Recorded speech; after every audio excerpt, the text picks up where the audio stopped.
Golu grows a nose. This is the present lesson we are studying today in the class from our NCERT book. Supplementary reader. Golu grows a nose. Golu है, उसकी नाक बढ़ जाती है. गोलू क्या है? ये एलिफेंट बेबी है. हाथी का मतलब ये बच्चा है, इसकी नाक बढ़ जाती है. कैसे बढ़ती है?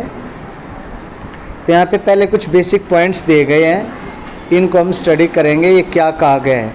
बेसिक पॉइंट्स, ये जो रेड लाइन है 3 डॉट्स में. There was a time when the elephant had no trunk. बेटा कभी ऐसा समय था, देयर वाज ए टाइम, जब एलिफेंट को कोई ट्रंक नहीं होती थी, उसकी कोई सूंड नहीं होती थी, किसी भी हाथी की. सेकंड कहा गया है कि गोलू ए बेबी एलिफेंट. गोलू जो एक बेबी एलिफेंट है, हाथी का बच्चा है. विद ए बल्गी नोज, उसकी एक भद्दी सी नाक है. एंड फुल ऑफ क्वेश्चंस, और वह प्रश्नों से भरा हुआ है. उसके मन में तरह तरह के प्रश्न उठते हैं, कभी कुछ पूछना चाहता है तो कभी कुछ. थर्ड पॉइंट है, he goes to the Limpopo river. वो लिम्पोपो रिवर जो साथ में एक नदी है, वहाँ बहती थी जंगल में, वहाँ वो जाता है टू फाइंड आउट, पता लगाने के लिए, मोर about the crocodiles eating habits. वो पता लगाने के लिए क्या जाता है? क्रोकोडाइल जो मगरमच्छ है, उनकी ईटिंग हैबिट क्या है.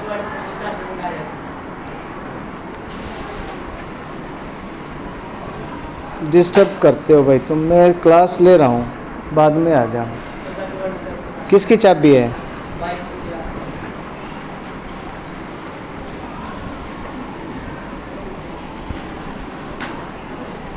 He goes to Limpopo river. वो एक लिम्पोपो नदी है, वहाँ पर वो जाता है. To find out more about the crocodiles eating habit. पता लगाने के लिए. बेटा क्या होता है? फाइंड आउट, पता लगाने के लिए. मोर अबाउट, ज़्यादा. किसके बारे में? क्रोकोडाइल्स की, मगरमच्छ की जो ईटिंग हैबिट्स होती है, कि मगरमच्छ क्या खाता है, इसके लिए पता लगाने के लिए वो जाता है. Long long ago there the elephant had no trunk. Long long ago, काफ़ी लंबे समय पहले. एगो पहले. एलिफेंट की कोई ट्रंक नहीं होती थी. They had no trunk. Elephant had no trunk, उनकी कोई सूंड नहीं होती थी. He had only a bulgy nose. उसकी केवल एक बल्गी सी नोज होती थी, भद्दी सी नाक. As big as a boot. एक बूट जैसी, जूते जैसी. शूज के आकार की, जैसे जूता होता है. He could wiggle it from side to side. वो इसको एक साइड से दूसरी साइड घुमाता. But could not pick up things with it. लेकिन इसके साथ वो कोई चीज उठा नहीं सकता था. There was a baby elephant. एक बेबी एलिफेंट था, कॉल्ड गोलू, जिसका नाम गोलू था. ये तो हाथियों के बारे में बता दिया कि भाई हाथी पहले कैसे होते थे. अब आया एक बेबी एलिफेंट की कहानी, कि एक बेबी एलिफेंट था, उसका नाम क्या था? Golu. He too had no trunk. उसकी भी कोई सूंड नहीं थी. But only a bulgy nose. बल्कि उसका एक क्या था? नाक था, बल्गी नोज था. As small as boot. इतना छोटा जितना कोई जूता होता है. Golu was full of question. और गोलू है, वो प्रश्नों से भरा हुआ था. क्यों, कहाँ, किधर, कैसे, ये सारे सवाल उसके मन में भरे रहते थे. He asked his tall aunt. उसने अपनी एक लंबी, टॉल क्या होता है? लंबी. एक अपनी लंबी सी चाची से पूछा. और वो लंबी चाची कौन है? द ऑस्ट्रिच, शुतुरमुर्ग. उससे पूछा, why don't you ever fly like. कि तुम कभी क्यों नहीं उड़ती? लाइक की तरह. किसकी तरह? अदर बर्ड्स, दूसरे पक्षियों की तरह आप क्यों नहीं उड़ती? उसने उससे पूछा. Then he asked his tall uncle the giraffe. फिर दूसरे जिराफ थे, जो उसके लंबे चाचा जी थे, अंकल जी थे. उनसे पूछा कि what makes your skin so spotty. कि तुम्हारी स्किन के ऊपर, तुम्हारी त्वचा के ऊपर इतने स्पॉट्स क्यों हैं? स्पॉट्स मतलब धब्बे, जैसे गोले गोले से चितके से होते हैं ना उसकी स्किन के ऊपर, तो ये क्यों है उसने पूछा। फिर ही asked his Hughes uncle, Hughes क्या होता है बेटा, बिग, बड़ा। फिर उसने अपने बड़े अंकल से पूछा, और बड़ा अंकल कौन है, द हिप्पोटामस, हिप्पोटामस से पूछा, why are your eyes always so red, कि आपकी आंखें हमेशा इतनी लाल क्यों रहती है, सो रेड, इतनी लाल, इतनी रेड क्यों रहती है। ही asked his hairy uncle the बबून, बबून एक बंदर जैसा होता है। तो फिर उसने अपने बालों वाले, जो बालों से भरा हुआ जिसका शरीर था, उससे पूछा, बालों वाले अंकल से पूछा, बबून से क्या पूछा उसने,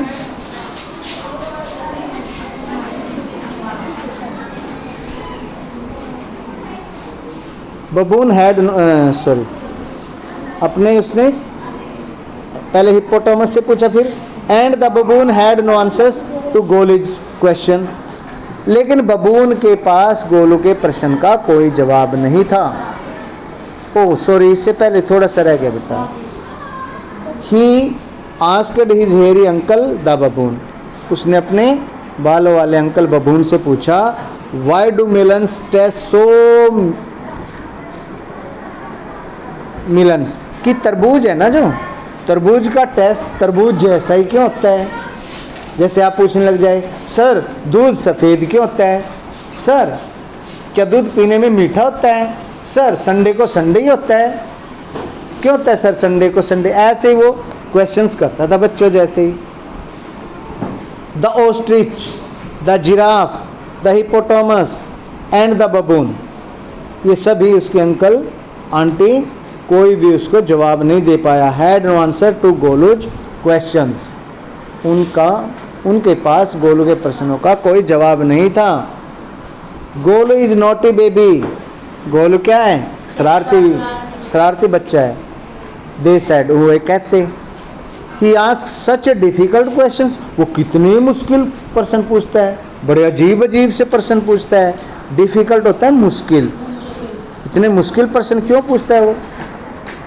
तो फिर आगे, one day Golu met the म्यांक, the bird sitting in the middle of a bush, फिर वहाँ पे एक मैना बैठी थी, मैना, और वो कहाँ पे बैठी थी, एक बुश के बीच में, झाड़ियों के बीच में एक मैना बैठी थी। फिर उससे पूछता है, एंड आस्क्ड हर, उससे मिला तो पूछा, what does the crocodile have for dinner, कि जो क्रोकोडाइल होते हैं ये डिनर में क्या खाते हैं।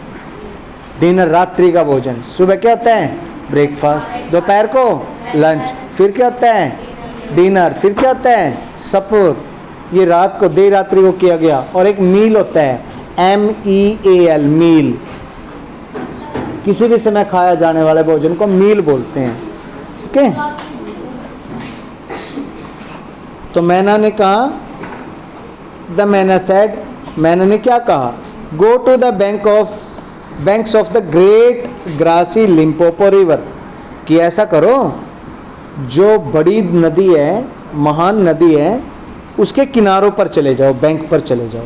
ग्रासी लिम्पोपो रिवर, घास जहाँ पे उगा हुआ है, उस लिम्पोपो रिवर के पास चले जाओ। एंड फाइंड आउट, और पता लगा लो। फाइंड आउट क्या होता है, पता लगाना। गोलू वेंट होम, गोलू घर चला गया।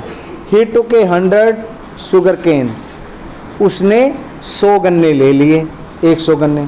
50 डजन बनानाज, और 50 दर्जन केले। एंड 25 मिलन्स, और 25 तरबूज ले लिए। Then he said to his family good bye, फिर उसने अपने परिवार को क्या बोला, अलविदा, अलविदा बोल दिया, गुड बाय कह के वो चला गया। और बोला कि I am going to the great grassy Limpopo river, कि मैं उस बड़ी सी घास वाली लिम्पोपो नदी पर जा रहा हूँ। रिवर क्या होता है, नदी, very good. I will find out what the crocodile has for dinner, मैं पता लगाऊंगा, फाइंड आउट करूंगा कि क्रोकोडाइल डिनर में क्या लेते हैं। He had never seen A crocodile, उसने कभी कोई क्रोकोडाइल नहीं देखा था। And did not know what one look like, और उसे ये भी नहीं पता था कि एक मगरमच्छ कैसा दिखाई देता है, ये भी बात थी। फिर रास्ते में क्या हुआ,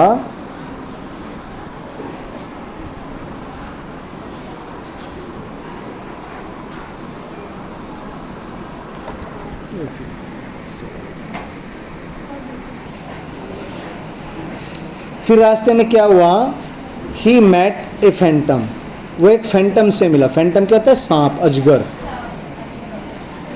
एंड आस्क्ड हिम, और उससे पूछा, have you ever seen A crocodile, क्या कभी तुमने किसी क्रोकोडाइल को देखा है।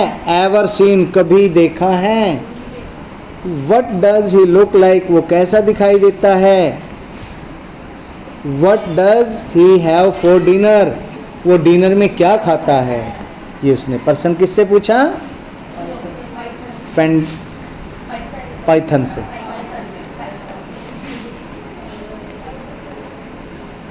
द पाइथन अनकोइल्ड हिमसेल्फ, अनकोइल्ड मतलब अपने आप को, जैसे कोयल होती है, देखिए मच्छर, मॉस्किटो कोयल, गोल गोल, तो वो अपने आप को उसने गोल गोल से सीधा कर लिया, अनकोइल्ड कर लिया अपने आप को। From the branch of a tree, पेड़ की टहनी से। बट सेड नथिंग, लेकिन उसने कुछ भी जवाब नहीं दिया, कुछ नहीं कहा। Golu politely helped him to coil around the branch again, Golu ने बड़ी पोलाइटली से, बड़ी विनम्रता से उसकी मदद की कि वो दोबारा अपने आप को ब्रांच के साथ, पेड़ की टहनी के साथ, शाखा के साथ दोबारा लपेट के, अगेन होता है बेटे दोबारा। And said good by two him, और उसको भी गुड बाय कह के आगे बढ़ गया। हियर आर सम पॉइंट्स बेटे। Golu meets the crocodile face to face, आगे क्या होगा कि क्रोकोडाइल से गोलू फेस टू फेस, आमने सामने मिलेगा। He gets the pythons help when he needs it most, उसे फिर पाइथन की भी सहायता मिल जाती है जब उसको इसकी बहुत ज़्यादा जरूरत होती है। When he needs it most, जब इसकी सबसे ज़्यादा जरूरत होती है तो उसको पाइथन की मदद मिल जाती है। और थर्ड क्या है, Golu grows a long and useful nose, और गोलू की एक लंबी सी और पूरी उपयोगी, लाभदायक, जो उसके काम आने वाली है, यूजफुल, एक ऐसी नाक उसकी बढ़ जाती है। तो आज का लेसन बेटे यहीं तक करेंगे हम, इसके बाद हैं फिर हम नेक्स्ट डे करेंगे।